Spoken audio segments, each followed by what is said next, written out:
Hey guys, it's Lohpally here with another video, and today we're going to be going over our 8.10 tier list. There weren't too many changes to the patches, so we're just going to kind of jump into the champions instead of introducing you to the patch first. So, now changing up the tier list at number 5 is going to be Zyra. Now, Zyra was my number 2 beforehand, but she has soon felt like a weaker champion than I originally anticipated for a couple of reasons. The reason for this is because a lot of people are currently playing a lot of assassin-based champions. It can be difficult sometimes to play Zyra very well and not die a lot. Because of that, even though she's longer range, a lot of champions just jump on you and kill you and can make you fall behind incredibly fast. Also, another thing to note too is most AD carries currently are playing more like Ezreal, Caitlyn, and Kai'Sa, not so much Ashe and Varus, which are the two champions I think are really strong with Zyra.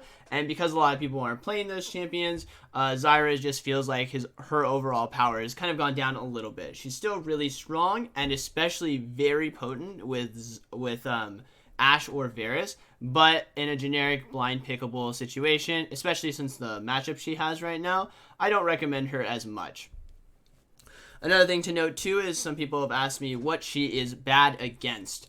Champions that she's really bad against currently right now are anything that has poke that can outrange her or sustain. So Nami does okay into the matchup, but the matchups that really Zyra struggles with is MF support, Soraka with the new E level up, and also anything that all-ins her like Leona or Recon. So she comes in at number 5. Now, the runes that I've been running is pretty much the same. I know a lot of people will just tackle this at the start. The Resolve Tree did get nerfed a little bit. Bone Plating lost a little bit of its damage mitigation at level 1, and Chrysalis lost 10 HP off of the Resolve Tree also. This doesn't change any of my setups at all, because if you compare it to the alternative going Inspiration, secondary, I'm just not a fan of it, as it doesn't seem to have anything that's really enticing yet. They've started buffing the stopwatch talent, so that's not a bad secondary if you're comfortable with stopwatch, but 8 minutes is still long, and the reason why stopwatch was picked so often was because the sweet spot was when everyone is about hitting level 6, you get the stopwatch. So you can go stopwatch secondary, but I recommend Resolve in general right now has been my go-to still. The primary setup is Comet. That way you can be poking on Zyra as frequently as possible. I've already tackled that. I don't like the Domination Tree because it has too long of a cooldown early, and I really like being able to Comet, poke people a lot in lane, and usually your play patterns when it comes to team fighting is a lot of spawning range plants and harassing people, and kind of utilizing your Rylai's Liandry's later in the game to harass.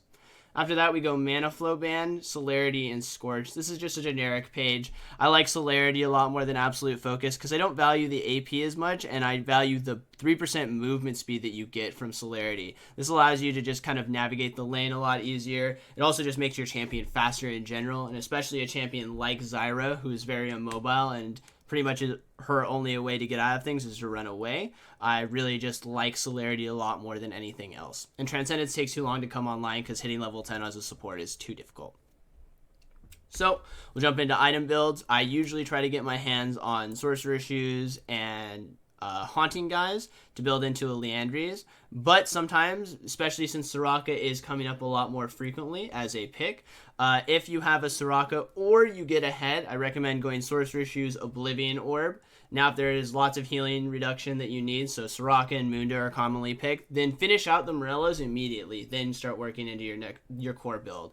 If that's not the case, you don't need healing reduction, or you didn't get ahead early, then just go straight into Liandry's. And then after that, you build a Rylai's. So your build, if you're ahead, is just Morello's, Liandry's, Rylai's, and your build, if you're behind, is just Liandry's, Rylai's, and then a Void Staff is going to kind of finish out your build. Now, a couple alternatives, too, is if you don't feel like you need as much damage and there's lots of assassins targeting you, LeBlanc's, Zed's, Talon's, Rengar's, Kha'Zix, etc., and you feel like you can't survive team fights early, it's okay to get a Zhonya's maybe as a second item after Liandry's and just kind of forgo the Rylai's at the start. And then get it third, and then you can go Void Staff fourth. That's usually how my builds kind of round out with this champion in case I'm getting dove or all-in a lot. And I've actually found myself buying Zhonya's a lot more on Zyra, which also might mean that down the line, if they continue to nerf Resolve Tree and maybe keep putting more power into the Inspiration like the Stopwatch, eventually Inspiration might look like a better tree in the future. But currently I'm still running Bone Plating and Chrysalis as I still like it the most. So, coming in at number 4 is Recon. This champion is just generically pretty good. It stabilizes most laning phases pretty easily, and it's quite easy to just get to level 6 and use your RW combo in one shot, especially since there's not a lot of tanks or anti-engage, like Alistar, Braum, and Tom Kent are becoming less frequent. You're playing against more squishy champions, and because of that, really, really makes Recon strong because of the fact that he can all-in and guarantee kills. Plus, he complements Zyra very strongly, and she's one of the top 80 carries currently being played. Now, for Recon, just a difference of opinion in terms of setups. You have 2 ways you can go about it. If there's a lot of CC, you can go Unsealed Spellbook, and then run Resolve secondary. So an Unsealed Spellbook, the reason why you take this is usually just to switch over to Cleanse and use Cleanse later in the game. This is frequent when you play against like Varus, Leona, Morgana. Matchups are champions that just have a lot of hard CC and you need to get out of it immediately in order to create pressure. If that's the case, Unsealed Spellbook is still pretty good. You can just start with Ignite and then swap to Cleanse and kind of sit on that for a long period of time, and it feels pretty good. If you decide that you don't need Unsealed Spellbook in the Resolve Unsealed Spellbook, then what you can end up going is Airy. I've been a big fan of Airy. So the Airy page looks like this. You go Airy into Ultimate Hat and then Celerity. And I haven't been too crazy about Scorch. You can kind of go based on what you feel in terms of your matchup. If you feel like you can score kills and Scorch is going to get you that kill, that's totally fine. If you feel like you're going to roam mid a lot, so your mid laner has good setup, or you have a self-sufficient AD carry, Water Walking is okay to take. And then if you feel like neither of those apply, then just go Gathering the Storm and just start stacking your AP. Also, another thing to note on this champion, I personally am not a fan of going Spell Thieves, you usually don't get to hit the turret very much, and you find yourself falling behind in gold a lot. Yes, it adds a lot of damage in your all-ins, but it's a really risky pickup, and if you don't get a lot of damage early, you can find yourself not getting a Sightstone for up to 14 to 15 minutes, which I just think is unacceptable. So I've been a big fan of just going Coin. The gold generation is pretty good. You make more money in the end anyway, so it kind of makes up for the maybe the AP loss you have at the start. Plus, on top of that, you get to your Sightstone a lot earlier, and the movement speed is actually pretty valuable for the champion.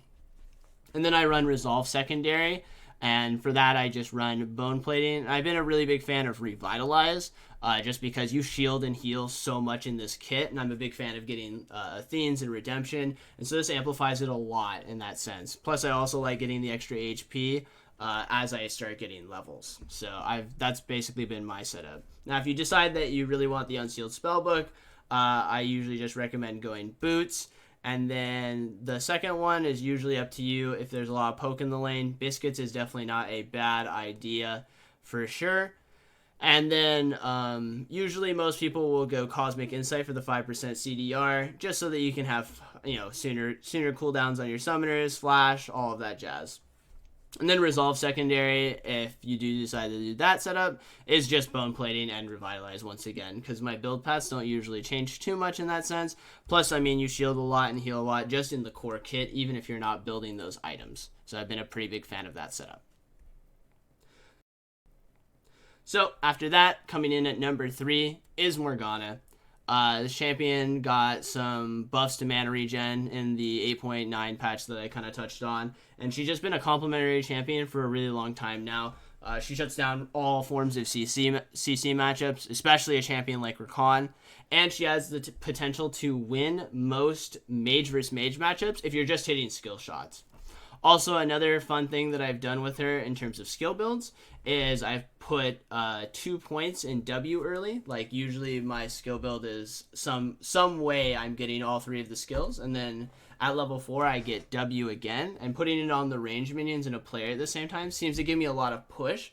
And that was the problem with Morgana, she couldn't get push enough to get around minions and hit bindings. So that's like a good supplementary kind of way to tweak a little thing to actually get a lot of pressure in this champion, and it makes it really strong. She's also really strong because she just complements what everyone's playing right now. Lots of Caitlyn. She even does pretty well with Ezreal when you get to the mid game and you're grouping, throw out bindings, hit mystic shots, blow people up, like lots of kite back. And since a lot of people are also playing carry top laners that want to dive in, just having a root to knock them out of place when they come in is really, really potent. So I've been a really big fan of Morgana in general. For runes, I basically keeping it the same. We're just running Airy, Mana Flow, Celerity, and Scorch. I don't really change any of these things. Some people could make the argument for Celerity to Absolute Focus if you don't really like the movement speed, but I feel like movement speed is kind of a thing where once you have it, it feels really weird to not have it. So that's the setup I usually run. And then I always run Resolve because I like to be tanky enough that I can start a 2v2 fight with ultimate and not die. So I'm still running Bone Plating and Chrysalis on Morgana also. And for this champion too, you'll find that I actually take Exhaust almost always and almost never take Ignite because I like to ulti on top of a player and then just use Exhaust to make sure that they can't turn and kill me while I then tether it and then use my binding afterwards. So jumping into items, Morgana's been a really weird champion when it comes to items. I've seen so many different builds. The one thing I do find that most people will agree on is Shirelius is a must buy on Morgana. Shirelius usually is like a first item. Seems really, really powerful on the champion. And most people tend to go either Mobies or Lucidity boots, depending on whether you like roaming or you want CDR cap as fast as possible. Outside of that, it's usually an identification of what's going on in your game. If they have lots of assassins, or you feel like you're getting focused a lot as Morgana, you can build a Zhonya's. Once again, I'm not a personal fan of the item. I much rather just build tanking, absorb pressure, but Zhonya's is reasonable if a lot of people are jumping on you. Camille, Ranger, Kha'Zix, etc. If you decide to not go that route, then you can't go wrong with just something like an Athene's into Locket and Redemption as all 4 of your items. You can also substitute the Athene's for a Mikhail's if they have lots of hard CC and you need to get someone out of the team fight. But I definitely recommend, no matter what kind of build path you decide to go on for this champion, that you probably get Shirelius somewhere along the early first or second item, as this just seems to complement the champion really well to just have good mobility. The stats are really nice. You'll find it a very multi-purpose support item, even just beating people to rotations or helping your teammates get out of fights. So I've been a big fan of that.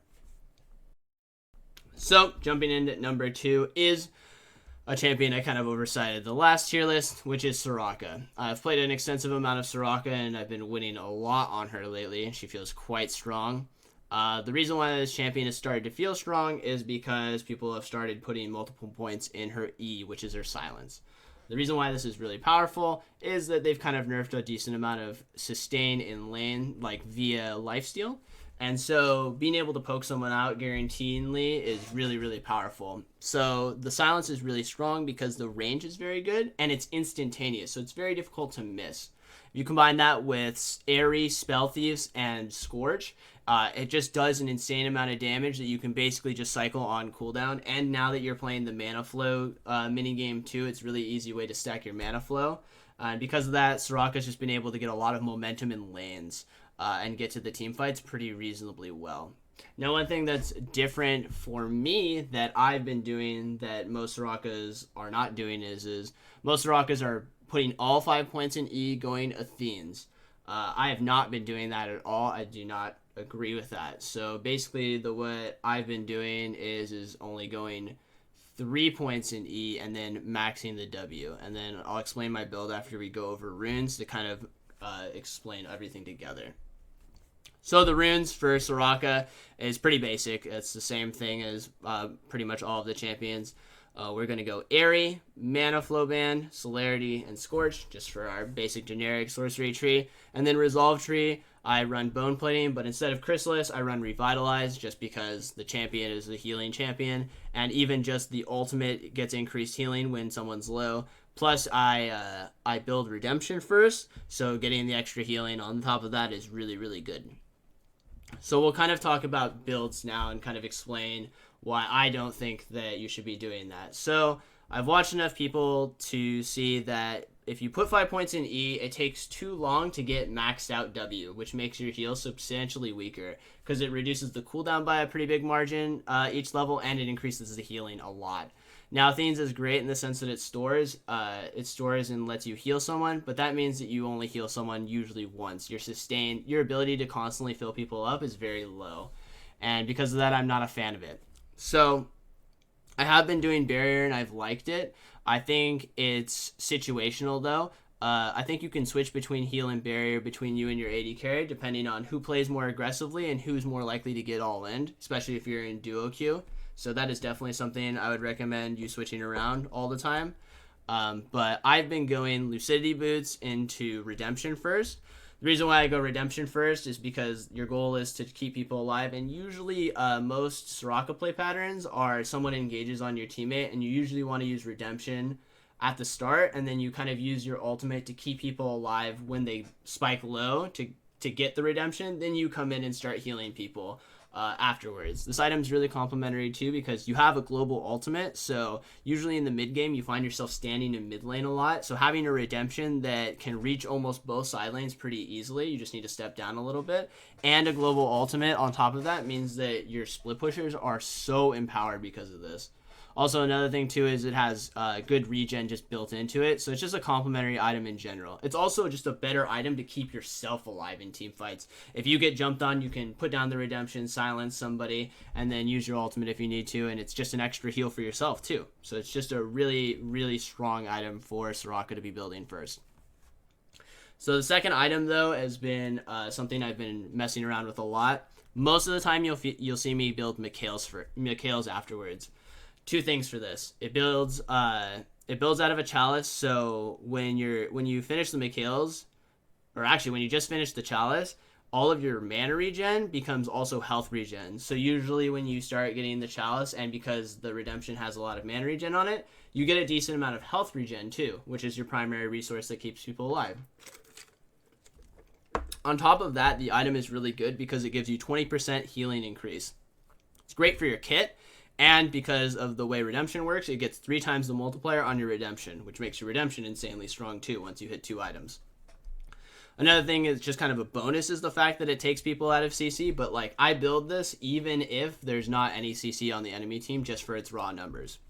Now, if I run into a game where I feel like I'm getting focused a lot and chased around in fights and I can't survive getting all in, instead of a Mikhail second, I've been getting Zhonya's second a lot.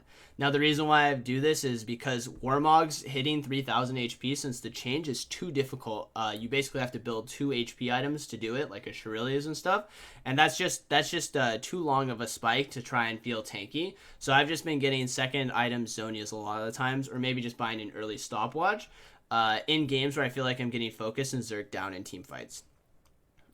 And then after I get Mikhail's and Redemption, I usually get Ardent afterwards. And then, yeah, usually if I don't feel like I'm getting focused too hard, like in the early game, and I don't get it second, sometimes I'll get Zhonya's 4th item. If I don't get that, then my final item is usually something like a Shurilia's, just to buff up my teammates to make them move faster. And we're coming in at number 1, which, no surprise to most people who've watched the tier list right now, is Karma.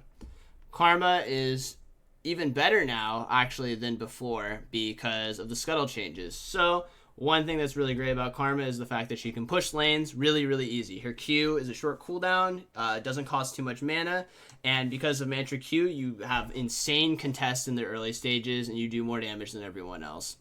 So this is great because it allows you to always get your push, which then allows you to always have pressure to walk over and contest Scuttle Crabs, especially nowadays since junglers want to be able to get those early as possible. They don't do any damage to them and gives them a lot of EXP. A champion like Karma and Soraka to a lesser extent that can get push in really, really fast and have early contesting power is very valuable. And Karma does this the best.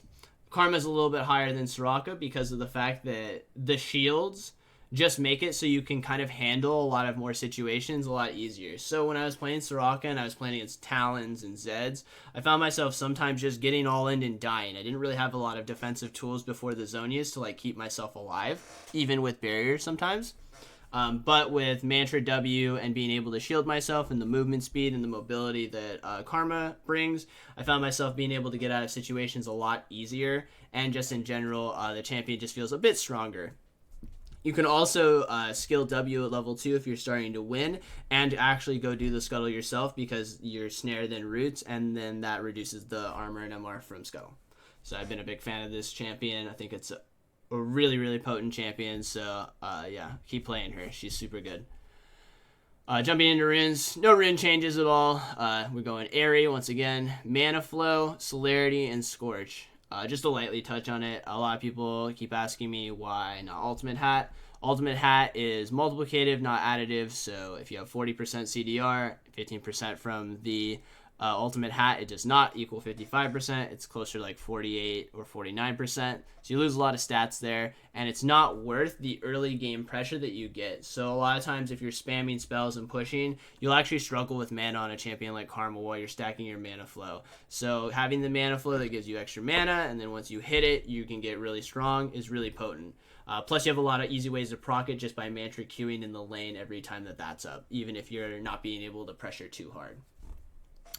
And then we're just going to the resolve tree once again. I've been bone plating Chrysalis. The nerfs, they're noticeable, but they're not enough yet for me to be convinced that I should be taking something else like the inspiration tree, because that tree doesn't really wow me when it comes to a lot of defensive utility to kind of cover some of the weaknesses that these champions have, which is they're just squishy early and they don't want to die, and they're very momentum based in the sense that they want to enter lane and trade immediately, and bone plating just complements that too well. And so does Chrysalis. So jumping into item builds, same item build. So I've been rushing Sorcerer's Shoes as soon as possible just to get as much power and damage in my Mantra Qs as soon as possible. I also like it because it just gives me a lot more extra movement speed for repositioning and playing aggressively. After that, I've been going Athenes. It's just super easy to stack your Athenes when you max Q. Mantra Q just does so much damage, and it just gets you so much power in the Athenes, and because of that, it gives you a lot more power in your shields, because now your shields are shielding for a bit and healing for actually a lot, so it gives you a lot of AP power behind your shields in the terms of healing people. After that, I've been a fan of mostly going Ardent, but if I'm being focused a lot or there's AoE damage, then I like to go Redemption or Locket. So Locket, a lot of the time, if I'm personally getting focused and I need armor or MR in those fights, and then if they have a ton of AoE damage that I need to heal, then Redemption is second. But usually I get all four of these items. It just depends on what order in which it happens. So yeah, and then Ardent eventually comes after those defensive items if I feel like the defensive items are more important. Don't tunnel too hard on an item like Ardent. It's usually a lot stronger as the game goes on later, just because it scales with levels really well. And it's really more important for a champion like Karma to just make sure that you do damage in team fights, and you can cycle shields on people as much as possible. Anyway, so we'll do like honorable mentions, champions that I'm kind of keeping my eyes on. This will be like at the end of the video, kind of spoiler stuff. Champions I think are pretty decent, but not quite on the top 5 list that I'd recommend you playing all the time, is champions like Alistar. I think Alistar, outside of playing against Morgana, does pretty well into most of these matchups. A bunch of people have been liking Nami a lot since there's a lot of poke, and having Nami be able to heal up matchups is really good, but she doesn't quite fall on my list just because she's really hard to hit bubbles and waves. So her consistency level is a little bit low. And then I've actually personally been having a lot of success when I play against Soraka playing Sona. Just being able to push back on them, pressure them early, and then heal up. And then once I hit level 6, I have kill pressure on the Soraka. Plus you have outscaling power on a champion like Sona versus Soraka. Those are kind of the 3 that I've been keeping my eyes on that I've really liked playing that I don't quite make the list on my suggestions. Anyway, guys, thanks for watching. Really appreciate the support, guys. Don't forget to like, subscribe, and comment in the section below, and click on that bell whistle. I'll see you next time. Peace out.